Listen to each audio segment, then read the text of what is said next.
Okay. Hi everyone, my name is Casey Kelleher, and today I am going to do a webinar on Heggerty. Heggerty is a phonemic awareness lesson where students get to work with the teacher and put words together, substitutions, blending phonemes, all different kind of things. So we're going to take a look into this, and you can follow along through the examples as if you were a student. So here we go. So once again, Heggerty phonemic awareness lesson. In this lesson, you'll be working on phonics. Throughout this webinar, we will be rhyming words, blending phoneme words, substituting, and adding final sounds. I look forward to having you, and I hope you follow along. So I'm going to teach these words and these blends as if I was teaching to a first grade classroom.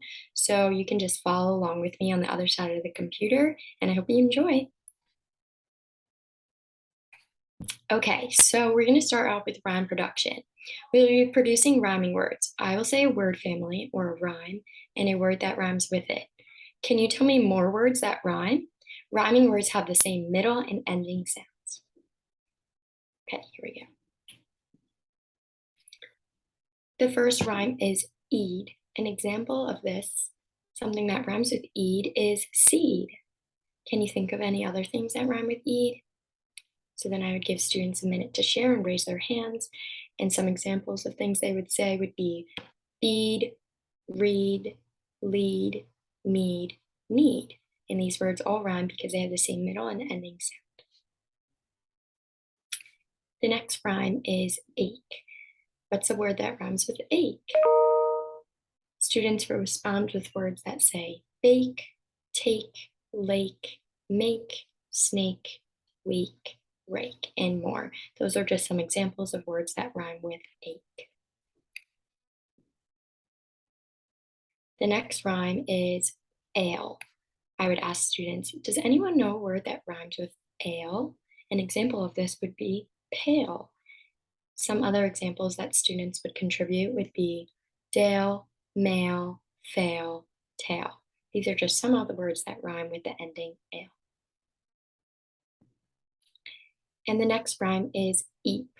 Can anyone think of a word that rhymes with eep? Students would raise their hand with examples like keep, leap, meep, beep, and sweep. Okay, so now we're moving on to initial phoneme isolation. When we do this, I will say a word. You will repeat the word and isolate the first sound you hear. The first sound may be a consonant, digraph, or vowel sound. So an example of this is I would say the word chain. Students would repeat the word chain. I would say, what is the first sound in this word? And students would say, ch, ch, ch.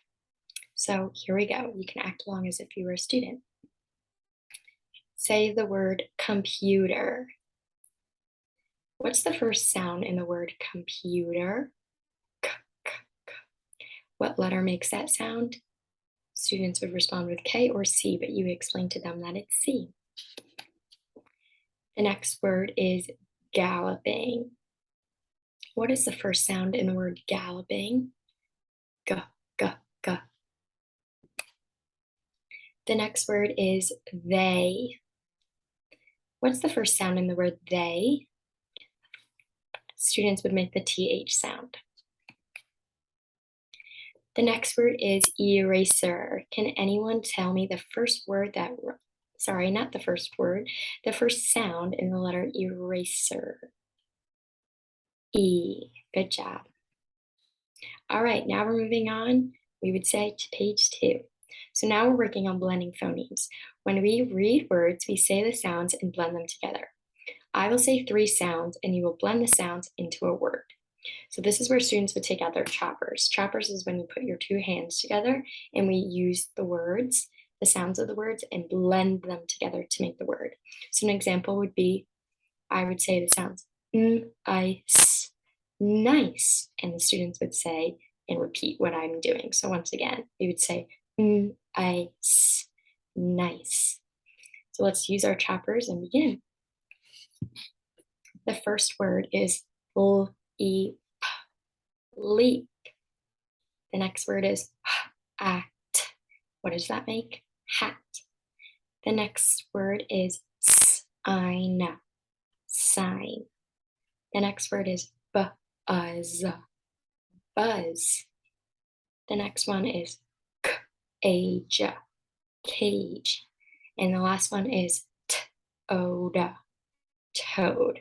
So students would learn that the three sounds together make the whole word. Now we're going to move on to phoneme isolation sounds of the final sound of a word. So on different days, we would work on different parts of the word, but today we are going to work on the final sound in the word. So I will say a word. You will repeat the word and say the last sound you hear. Example, the word is ramp. Students would get their fists out, and this is where we say ramp, ramp. And students punch out the last sound they hear. They're isolating the last sound in the word. So once again, I would say ramp, and students would go ramp. So let's go. The word is self, self. The next one is slant, slant. What is that last sound? A T. The next word is bend, bend. What is that sound? D. The next one is lamp, lamp. What letter makes that last sound in that word? P. Good job. The next word is skunk, skunk. What is that last letter? K. The next word is found, found. What's that last letter? D. So in this activity, students really learn how to isolate the last sound, and they're really trying to listen to find the last sound in that word. So now we are going to do the opposite. We are going to be adding initial phonemes. So I will say a word or word part, and you will repeat it. I will say a sound at the beginning, and you will say the new word. So I'm going to put my hands out. I'm going to put my left hand out to say the end of the word, and then to add the first letter of the sound, I would add my right hand. So here we go. I would say aim. Students would say aim. Now add N to the beginning of the word. What does that make? Name. So once again, say aim, add the N sound to the beginning. What does that word make? Name. Here we go. Say end. Add b to the beginning of the word. What does that make? Bend. Say or. Add the s sound to the beginning of the word. What does that make? Soar. Say ale. Add to the beginning of the word. What does that make? Male. Say up. Add j sound to the beginning of the word. What does that make? Jump. Say ache.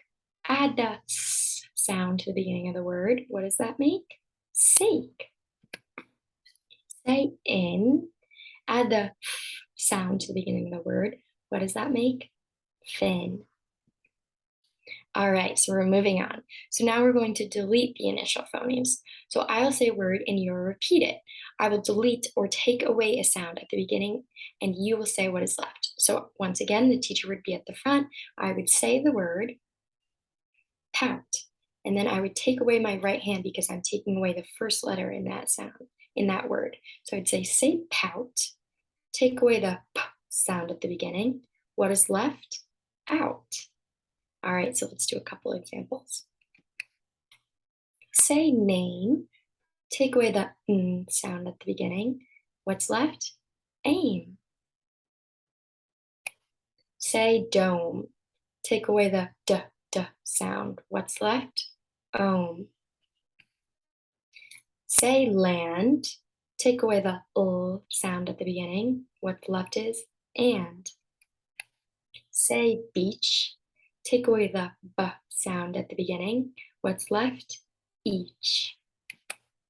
Say keep, take away the k sound at the beginning. What's left? Eat. Say tin, take away the t sound at the beginning of the word. What's left? In. And that's a wrap on our Heggerty lesson.